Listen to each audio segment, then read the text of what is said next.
Hi, I'm Michael Turton, and I'm here today with Mark Caltonhill, longtime resident of Taiwan, writer, comedian, singer, and general all-around talented guy. Can I just interrupt? Yes, you can interrupt. I don't sing. I mean, I have. Okay, I'm trying to be nice. I've heard you sing. Yeah. I'm a bad singer. So, Mark's been writing a column for how long now for the Taipei Times? Almost a couple of months. A couple of months. So you've got 7 or 8 down now? Something like that. I was on probation, so I just started with the logo and he writes. Oh, he bikes, he writes about bikes. Oh. That's my intro there. So kind of the Dr. Zeus column? Or? That's the second person who said that. Hey, I'm a poet as well as a non-singer. Singer. So what is this? Where am I from saying singer? Singer. I don't know. You know, we have 2 G's in the middle of that in Manchester. Ah. So you started writing a column on biking for the Taipei Times a couple of months ago. What kinds of things do you write about?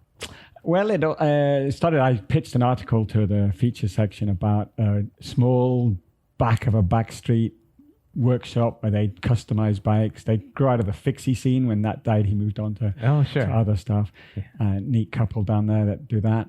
And when I was talking to them, they kept saying, oh, you got to go and talk to so-and-so. They do the naked bike ride. And you got to go and talk to so-and-so. They do the free coffee on Fridays to try and encourage commuting in Taipei. And then I went into a bike shop, met another guy, and he put me onto the whole criterium thing that's kicking off in Taipei. Oh, yeah. That was launched. So the photograph in the newspapers, look at the photograph from the start of that. There's Ko Wen-che, and right behind him there's me.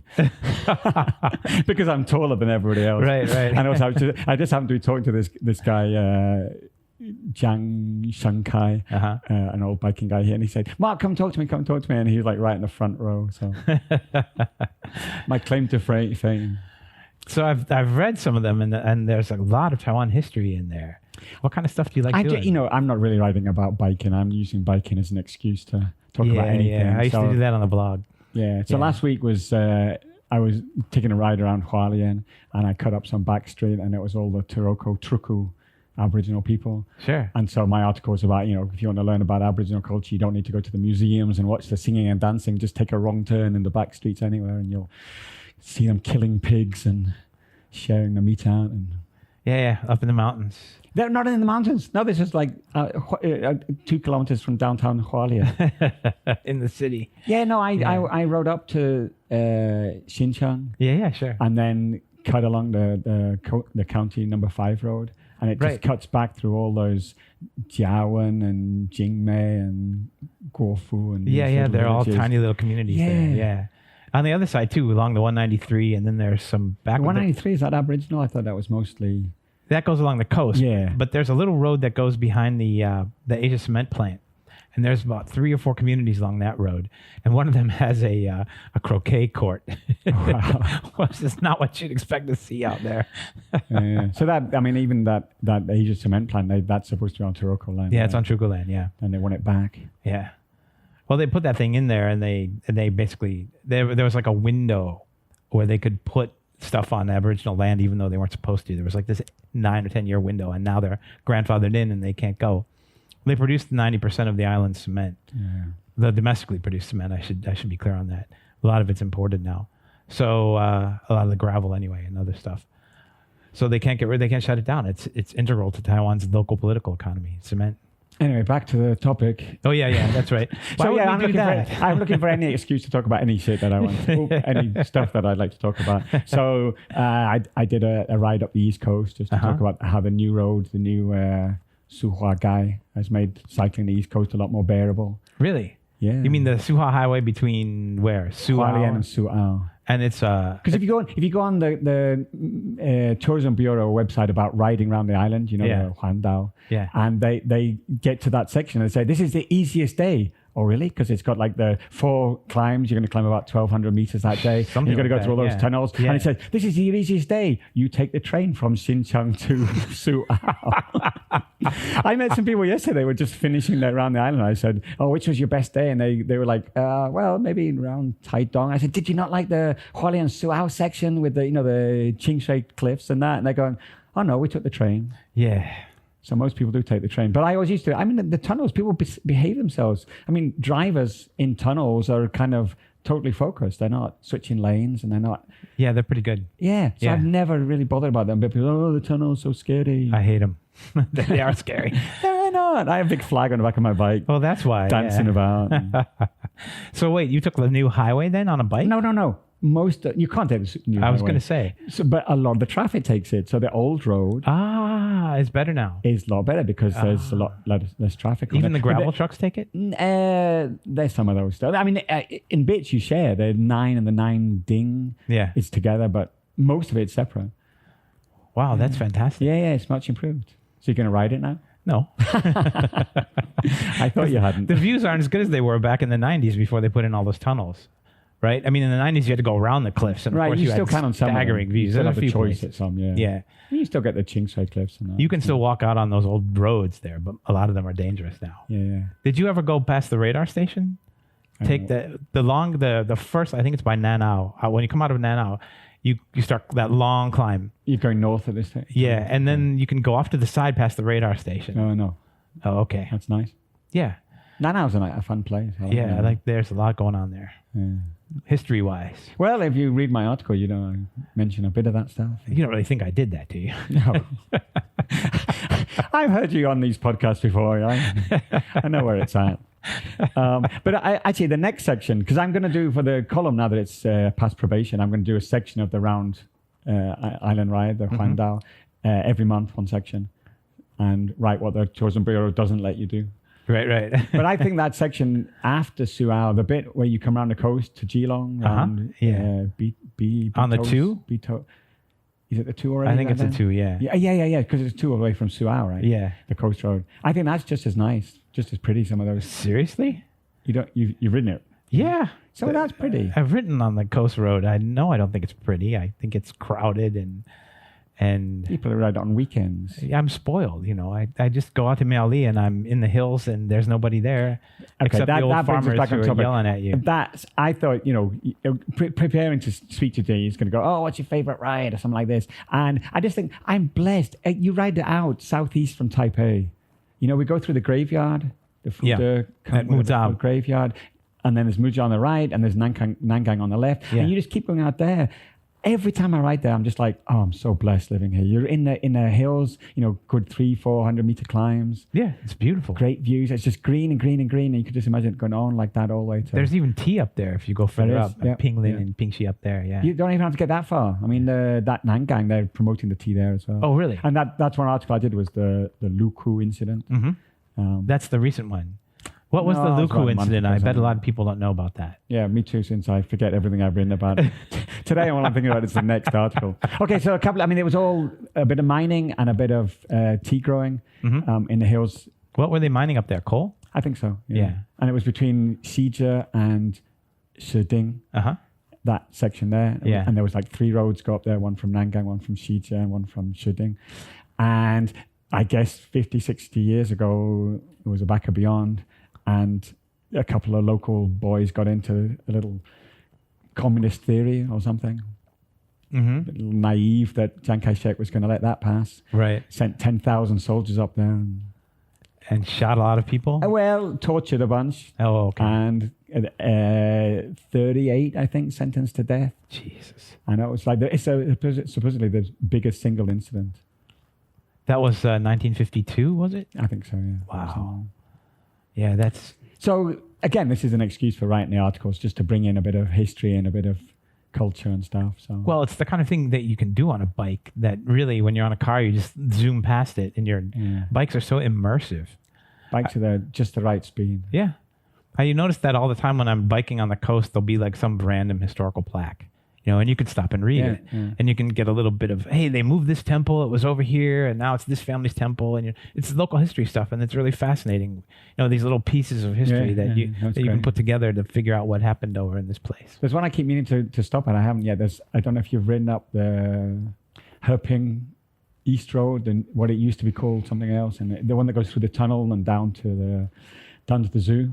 When you carry on from Herping East. I've there's ridden a on weird that, statue but I don't know anything of a about little it. girl sitting on a chair, a kind of bronze statue going up there that I Really? To check out, yes. Well, Just some of this bizarre stuff. And then you cycle like on the Wulai Road, there's some like military guy just in the bushes there. I mean, you could stop all the time. That's the problem. yeah, exactly. But yeah, that's the excuse. And then, so that's every 4 or 5 weeks, I'm going to do one that's a section of the Round Island Ride, and one that's another ride that's introduced by people. I mean, I hope I'll be down Taichung and you can show me. Yeah, I can show you some good stuff out in there. Miaoli. There's some really great stuff out there. Yeah. And so that'll be a couple of months, and then I'm interviewing people about stuff like that ex-champion rider I mentioned, Zhang. He was like the 1980s. He was the road champion of Taiwan. Wow. And his best race he ever did was winning the Hong Kong Tour de Hong Kong, or whatever they call it. Yeah. Which only ran for 1 year, so he's perpetually the champion apparently. Anyway, his kids are now champion triathletes and road racers. And his father got into it subsequent to him. His dad was against him doing it in the first place, apparently. But eventually got into it, and in his elderly age, got it like age group champion. And in those days, no one did. You know, like now you speak to people, what have you done? Have you done the Round Island? Have you done the Wuling? Have you done the this, that, and the other? Yeah. And apparently that wasn't a thing. No, after the movie Island Etude, the Round the Island thing became part of the new emerging Taiwan identity. So the story is, I'm not sure how much I buy into Zhang's story, but he said, his father said he had 3 ambitions. One was to do the Round Island, one was to do, I forget one, the third one was to get up to Wuling. I think Alishan maybe was the other one or something. And he'd done 2 of them, and then he had a stroke when he was like 80 something. Ah, damn, that's too bad. And so they strapped a wheelchair to the back of a bike and pulled him up to the top of Wuling. For those who don't know, that's the highest road in Taiwan at like 3,275 meters or something. Yeah. The king of the mountains here. Yeah. Wow. Anyway, so that was an early story I did. And so just interviewing people about stuff. I've interviewed a French guy that works in decathlon. He rode from France. Oh, yeah. Taiwan. There's a group of them here. Yeah. A group of French riders, I guess they practice on the West Coast where I am. They're based in Taichung. I remember hearing this. Because the ultimate guy is the one I'm actually writing about today is Bryce Benson. I don't know him. He won the Biking Man last year, and he's the first guy in Taiwan to have Everested, which is to ride the height of Everest on a single hill.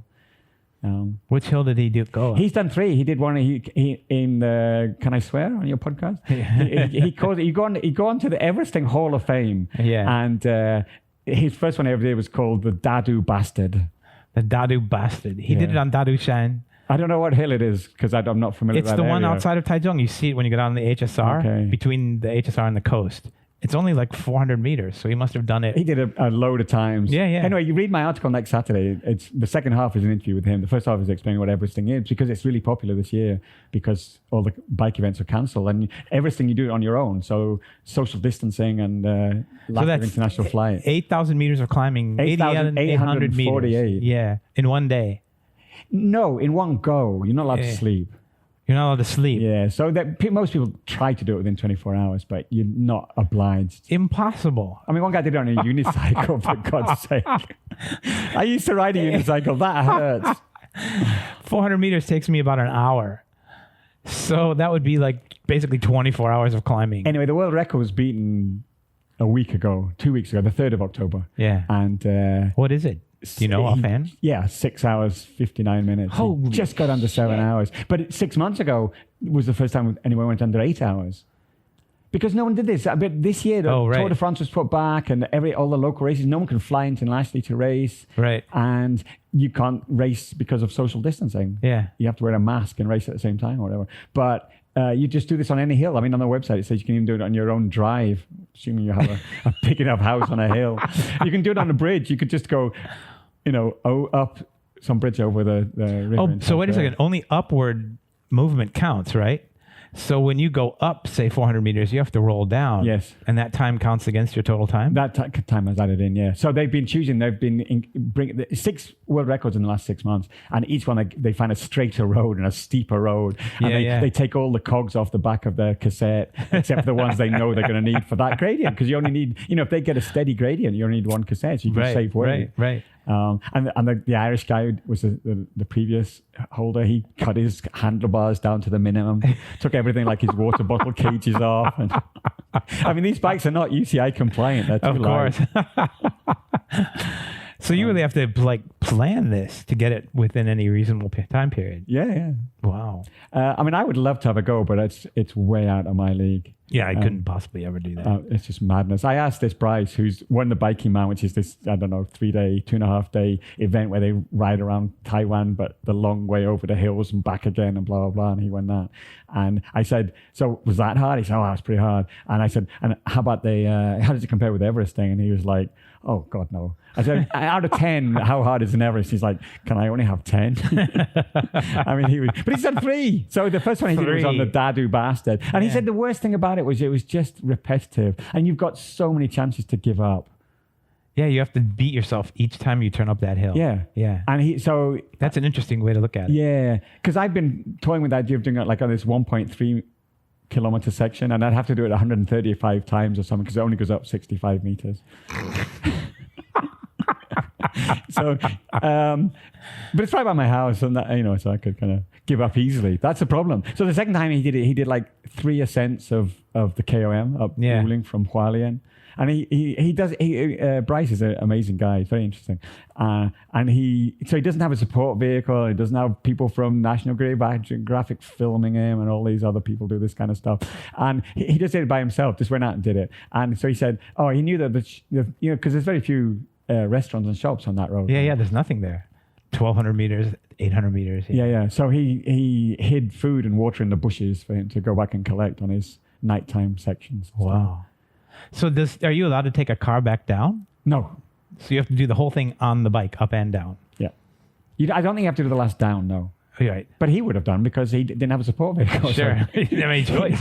Whereas there's an Australian guy who did it 4 times, like 2 years ago. And the last one he did, I think he's Australian, and the last one he did in the race, the KOM race, that I'm doing in 2 weeks' time. But he talks about sleeping, so I think he might be dodgy. I think the Hells 500, which is the club that runs the Hall of Fame for this thing, they should check him out. But anyway, he did in the race, and he came like within the top 100, having already ridden 3 times up. So he'd already did his Everest, and then he did a 4th one in the race. I'll have to settle for like Pikes Peaking or something. How was that? Matterhorn, like 4,000 meters. Yeah, well, they do the other one. They have the base camp, where you have to do Everest base camp. Yeah. And then in Taiwan, they do the Yushan. Yushan. So you want to cycle 3,950? 52, yeah. So you could do that. Yeah, maybe. Shall we do that next week? You can write about it in your column. And so Turton expired on the 3rd hill. I've been up hills with you. You forget. I had to drag you up to Wuling. I had to tempt you with jelly babies or something. Leaving a trail of them for me to eat on the way up. That was a while back. That was a long time ago. That was one of the first big hill rides I did, I think. Yeah. Because we had that interesting Steve with us on that occasion. Oh, yeah. That was a fun one. No, we did that one from Pooley, didn't we? Yeah. We did that from Pooley. Us, yeah, he was with us. Oh. That one, we got up to the top and it started to rain. It went from like 24C to 12C in like 5 minutes. I've been up there like 4 times this year and it rains every time. It's just, that's why I don't like doing it. And basically, then frankly, the views are better on so many other roads. I mean, the road between Lishan and Dayuling is much prettier. Yeah. That's the first one I ever did way back when, before this thing existed. Yeah. I'm like from Watch His Fish's generation. I mean, the first time I did the Round Island was like 92, 93 when I first came. And nobody in Taiwan owned a bike. I mean, people thought because of my dark skin that I was a Wailao. A migrant worker. Because only kids that were too young to ride scooters and old people on Wailao rode bikes. Yeah. But it was great. Well, you were a kind of Wailao. Who were you writing for back then? 92 you came for the first time, huh? Yeah. I know I came as a student. Oh, okay. But I wrote for China News. China News, The Blue Top. Sure. I wrote for them too way back when. Yeah. And I used to write in letters, and then they became the Taiwan News, right? Yep. Yeah. And then for a while, they were a serious newspaper, printed and everything. Yeah, I'm sure when I came back this time, you were saying pitch some stuff to them, no? Yeah, but then what happened was they went through this iteration where they became like a one-person thing, and they just posted whatever came out of the CNA, and they put up ads and stuff, and it looked awful. Then they had 3 or 4 people putting stuff there, and then finally they revamped it. It was acquired by one of the major I was going to say, was it not corporations? Because it was a family-owned thing. Yeah, it's a family-owned thing. And now they're working to make it a real newspaper. Okay. So they've got, it has a nice layout, and they report on stuff. They do some original stories. So my very first piece was about Chinese chess and the idioms from Chinese chess that are used in everyday life. in Chinese language. Yeah, that people use as kind of, idioms of speech that derive from the game of Chinese chess. I don't think I know any of those idioms. My Chinese pronunciation is so horrible. Even Okay, we won't do it then. But Fang Ma Ho Pao. Which means? Putting Fang Ma, put your horse Ho Pao behind your cannon. Put your horse behind your cannon. Yeah, because the cannon had to take a piece. It's unlike Western chess. The cannon is a unique piece of Chinese chess that jumps over a piece to attack. Right. It moves like a car, like a rook in Western chess. Like you're dragging your cannon around, but then to shoot, you have to shoot over something. Right. So either over one of your own pieces, like your horse. Yeah. Which is it moves pretty much like the knight in Western. So what does it mean? It means don't do things in the wrong order. Oh, okay. People often say when you make a mistake, they'll advise you not to do it, and it's kind of it's a little bit late for telling me that. They're just recording that wisdom for you. This is what you learned from this error. I should have checked. I know we're going to be talking about other stuff apart from cycling today. I could have checked out my very first article. I probably got it on file somewhere. No. So you were here then in '92, and how long were you here for? I came to do my. So I did a degree in Chinese literature and a little bit of language, but my tones are. That's why you have no hair now.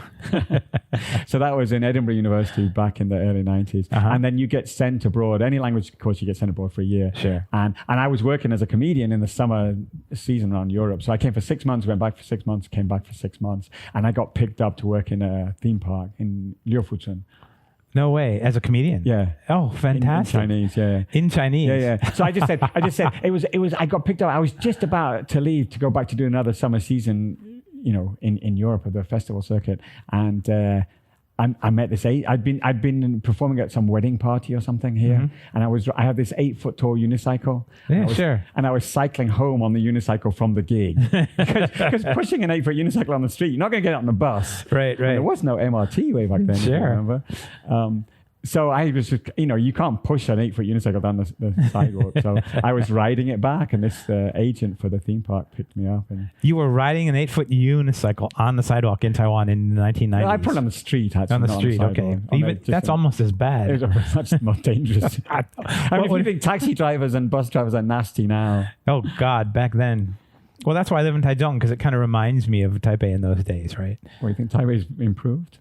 It has. I still get every single day right. riding a bike. I still get slammed to the curb by a bus driver. Well, those guys. But generally, things have improved drivers. a lot here. Yeah. Yeah. Because they've all got kids who've got bikes, maybe.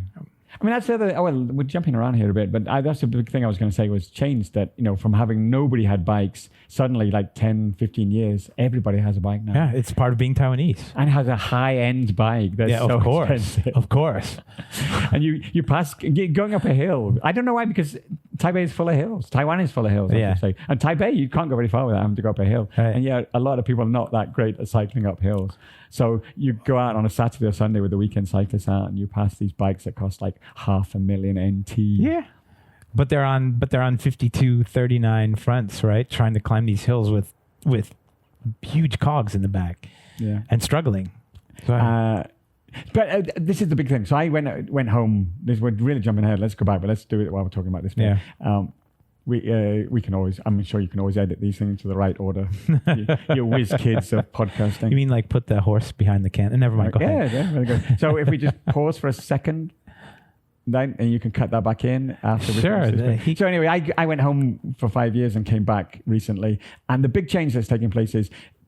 Before I left, people would say, what do you ride? What bike do you have? That was like, look, people just, were all about having a Pinarello or whatever. Yeah. And then the next thing after that was what do you wear? And they all had this really flash gear. And I come back, it's a British band, this brand, the Rafa that everybody's into. Yeah. And now they're switching over like VB, which costs, like 10,000 NT a garment. Yes. But this is not the emphasis now. You meet someone and they don't say, what do you wear or what do you ride? They say, what have you done? Yeah. Have you done the Round Island? Finally. Have you done that? Yeah. Finally. So they're getting there. I mean, most people have given up. Most people have their bike sat at home and never ride them. Well, they switched to jogging is what happened. Is it? There was a lot of people who switched from biking to jogging, and I expect them to switch back in 10 Once years their knees after get they ruined. beat them the heck out of their bodies. Yeah, but there was Maybe because it was swimming will take cheaper, off. right? You bike, you have to arrange things.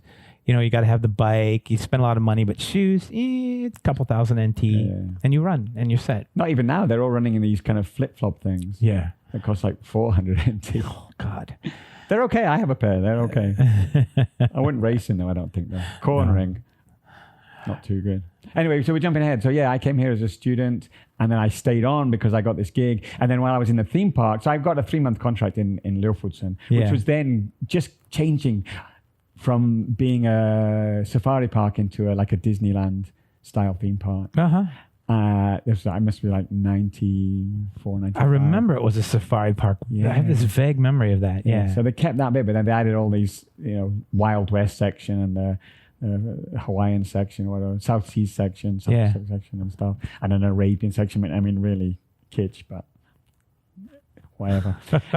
Imagine a kitsch theme park. The other thing that changed in the 90s was people went from a 6-day working week to a 5-day working week. Yeah. That was, if people ask me what's the biggest thing, is it democracy coming in? Is it whatever? It was the change from the 6-day week to the 5-day week. You used to say to people in Chinese, what are your hobbies? And they would say, what does hobby mean? Right. I had that conversation so many times. Yes. Say, what do you do in your spare time? And maybe they would say something like, oh, I'm learning English. So, you're really interested in learning English? No, if I learn English, I can get the intermediate pass and I can get a promotion or I can keep my job. Yeah. And that's what changed. People went to a 5-day working week. They had a 2-day weekend. Instead of lying in bed on Sunday recovering and washing their clothes and what have you, they actually started doing stuff. So that's why biking could take off. Yeah. Hill walking and all that stuff. These were all really minority. It was old people used to go hill walking. Right. And now everyone does it. Yeah. So this is the biggest change in Taiwan, I would say, was this switch. I mean, it was incremental, wasn't it? When like a 5.5-day week and then a 5-day, and it was blue collar was behind white collar. Blue collar still behind. Yeah. I was out last night with a woman who works 6 days, and she's not unusual. She works in retail, right? No. Yeah, she's in a retail service. Yeah, kind of everywhere. So those guys work. Well, everyone's overworked, but. So that was a big change. So when I was in the theme, and the other thing was people didn't have the habit of having hobbies, and so it was like, what am I going to do with this extra weekend? I got to look after the kids. Extra day. Oh, this theme park's open. Okay, let's go there. And so suddenly these theme parks open all over the place. I mean, I worked a few of them after I left Leofudsen. I got picked up by an agent. I used to work those Gongdi show, which are pretty low quality things, but paid awfully well. Yeah, sure. And I've met some of the biggest stars in Taiwan. Right. Yeah. This was in the 90s, late 90s. Yeah. Mid 90s. Mid 90s. Yeah, those were the days. And then I worked in a couple of theme parks. Yazhou Leyuan, out at Shimen. Yazhou Leyuan. I don't know that one. Did it close? Yeah. In fact, I've still got a penny farthing style bicycle somewhere in the basements of somewhere out there. And I worked in Wanpi down in Tainan. In fact, when I graduated from university, finally I went back and finished my course. I had these 2 years still to do, and I finally went back and finished. And I got a job in Hong Kong, 97, and an internship in a translation magazine. And that I lost because Tony Blair was kicking up trouble about, the handover to China. Hong Kong. Right. And so I came back, and I'd already arranged to go to this Wanpi this theme park down in Tainan, right by the coast. Off the Gold Coast there? Or Liujia or something. Yeah. Down in Tainan.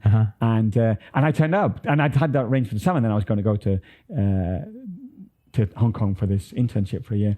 And I turned up at the theme park, and they're like, I said, oh, I don't recognize, who are you? And they go, who are you? And they'd sold it and just hadn't bothered to tell me that, they'd hired me for the summer season. And they sold it, and they bought a new one called Green World up in. Yeah, I know that one up there in no, it's like East Shinju or something. Near Neiwan or Beipu. If you drive around Beipu, you see all the signs for it. Yeah. A lot of kids they said, go up there. well, we can give you a job here, and I went out and checked it out. It's like, wait, you don't actually have any people, do you? And I'd done so many. I mean, I worked in Leofudsen for 9 months through the winter. I mean, including the winter. Yeah. And I'd done dogs, shows for one person and a dog, or a couple of dogs would turn up, and I'd do a show anyway. So I really wasn't really in the mood to perform for nobody. But I got another job. And that was great. So I came back and I did performing on the weekend and translation. Mm-hmm. Got myself a portfolio of clients. You work for the government, don't you? No. I did one job in my life, and that was 4 years for the GIO, the Government Information Office, or the Ministry of Propaganda, as it's really called. The Ministry of Truth. When was that? Okay, so what happened? I went on holiday. So I worked freelance translating mostly for museums because I wanted to go back and do a PhD was my plan, wasn't it, for all of us? Or you did finish yours? No, I never finished mine. Okay. So there's so many of us. Half PhDs out here. PhD, ABDs, whatever. Yeah. I mean, I didn't even get that far. I applied for one or two and didn't follow it through. So that was my plan. So I was going to work in museums, and I would learn about language, about culture, about history and stuff. And that was great, and that's what I did. I've lost the plot. What happened? You were talking. Oh, yeah. So I went on holiday one time, and then someone sent me I was on the beach in Thailand, and someone said, "Hey, the GIO, as always, we're looking for translators and stuff." And so I applied from the beach, and I got it, and they said, "Okay, turn up on Monday." And I'm like, "I'm on the beach in an island, in southern Thailand. I can't make it." And so they gave the job to someone else. They can't wait, for a week or two for the person who came top in the test. They'd rather take the person second who's available now. Isn't that so, Taiwan? Yeah. So they said, "Oh, well, when you do turn up, come and see us." So So you did? I messed around for a little while, and then I went in. So that was for the magazine section that's now called Taiwan Journal? Taiwan. It was Taiwan Review, and then it became Taiwan Today? Taiwan Today, is it? No, Panorama or something. Yeah. I remember that one. So that would be my kind of dream job because it's serious. I mean, serious writing and a good photography and stuff. Yeah, it's all deep stuff. It's all deep dive stuff. Yeah. Anyway, but because I could translate as well as write, then I got a job in the translation section and worked there for a couple of years, and then I switched to the journal section with the old Free China Weekly. Yeah, that's right. Yeah. So it was the Free China Review was the monthly, and the Free China Weekly was the weekly. When I was a student, we used to get sent that. That was the Chun Swabian years? We used to snigger about it. So when I was a student, it wasn't. That was early 90s. Yeah. It was the Free China Weekly. Yeah, so it changed under Chun Swabian to the Free China Journal. And yes, I started in 2003. Right. I was there through all the Annette Lu shot in the knee stuff. Yes. And I left in 2007 for personal Just reasons. Before the election, yeah. And I shouldn't really mention this, but I will. The other thing was you... Turn up the gain. So I was friendly with the vice minister or whatever, the number 2 of the GIO. Mm-hmm. And so when I left the GIO under certain circumstances, she offered me a job. Oh, nice. To work as a translator for the Democratic Pacific Union NGO. Oh, cool. You know about that? Never heard of it. So that was Annette Lu's baby. All right. So first day I turned up in the office, the big pile of papers, 2 feet high on my desk, and I was told, read your way through those.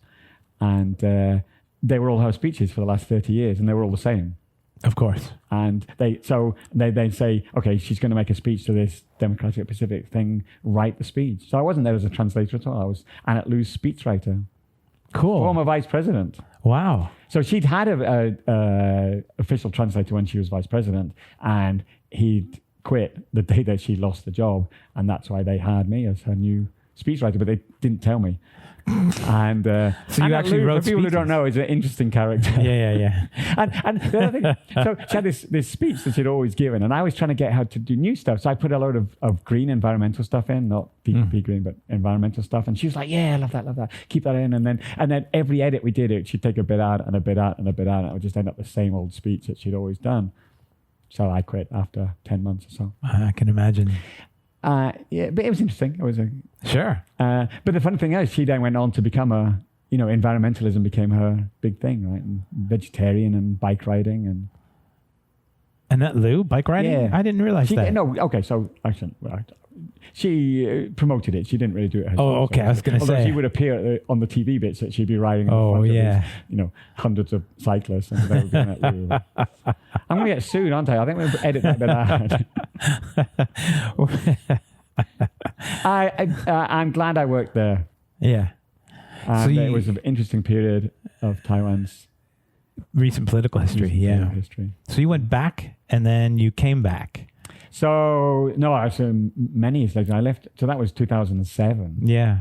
And then I went back into freelance translation, and I got a lot more into the comedy scene here, stand-up comedy. Yeah, I Did a met bit you in doing Chinese, stand-up. and that was pretty awful because of my accent. Right.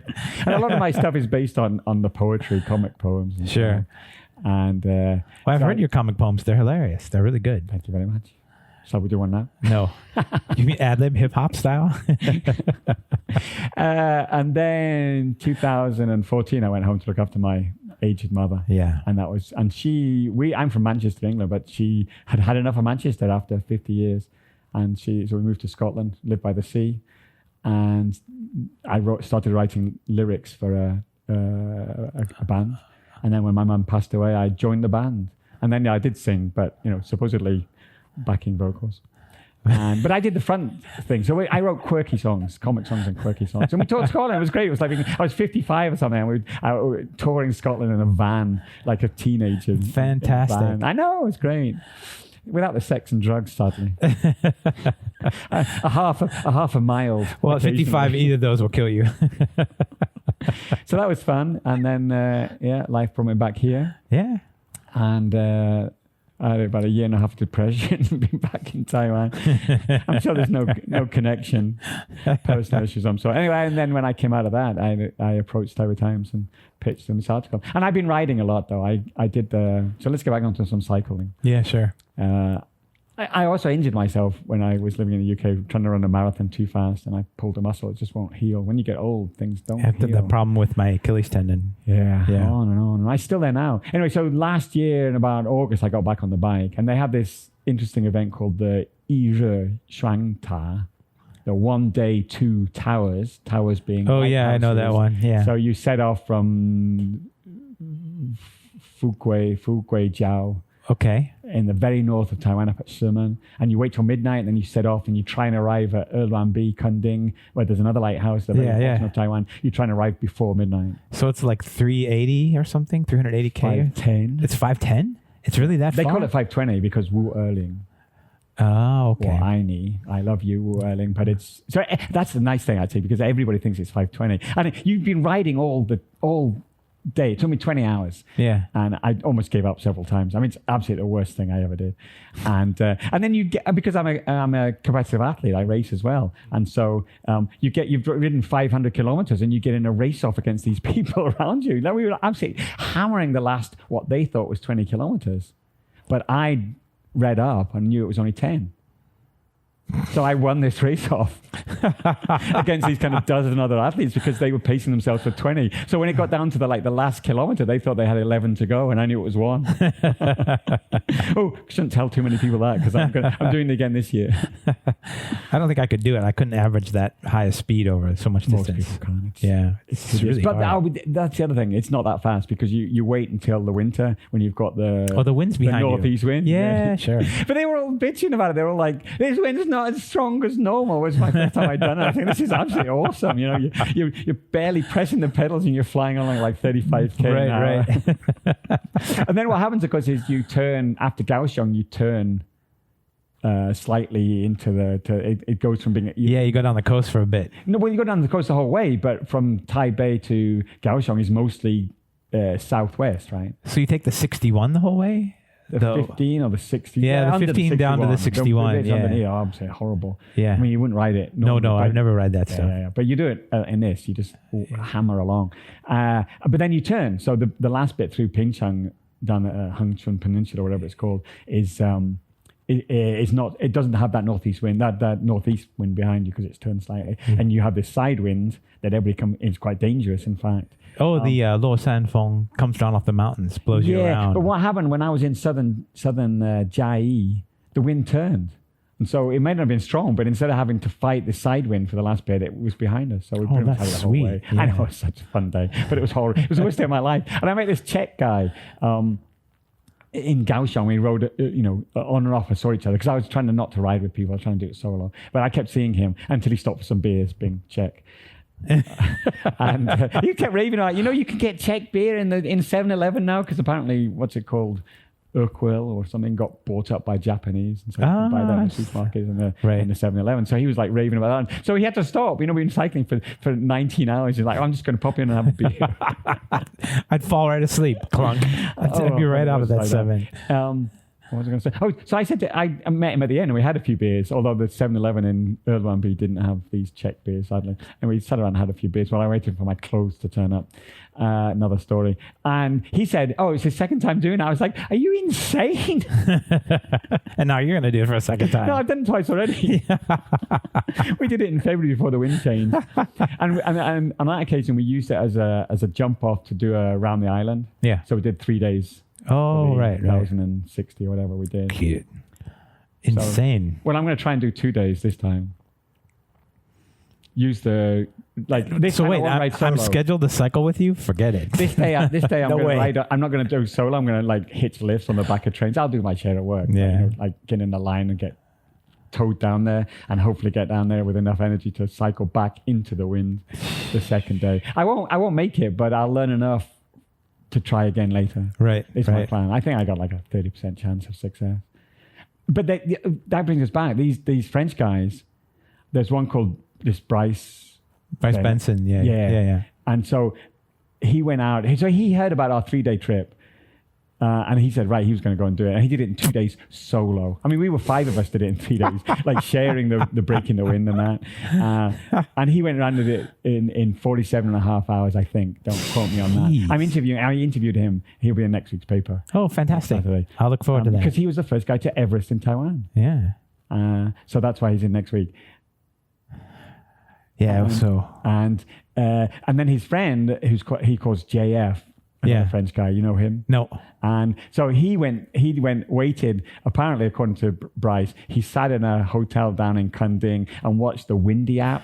You know that app? Yeah, I know that app. So he was waiting till he could get a lift up and back down. So he was waiting for a 2-day prediction, and he beat Bryce's time by half an hour. That's Bryce's version event. JF, you'll be listening, check in and we'll do your story as well sometime. In fact, anybody who's listening, if you've got biking stories, and let me know. Yeah, contact Mark. I need some topics. Contact me. I can put you in touch with Mark. Yeah, for sure. Put in the paper. And read the bloody paper. Read the paper. Read my articles. I need and feedback, positive feedback, please. The last time I had a column in the newspaper, it got stopped because there were 3 columns.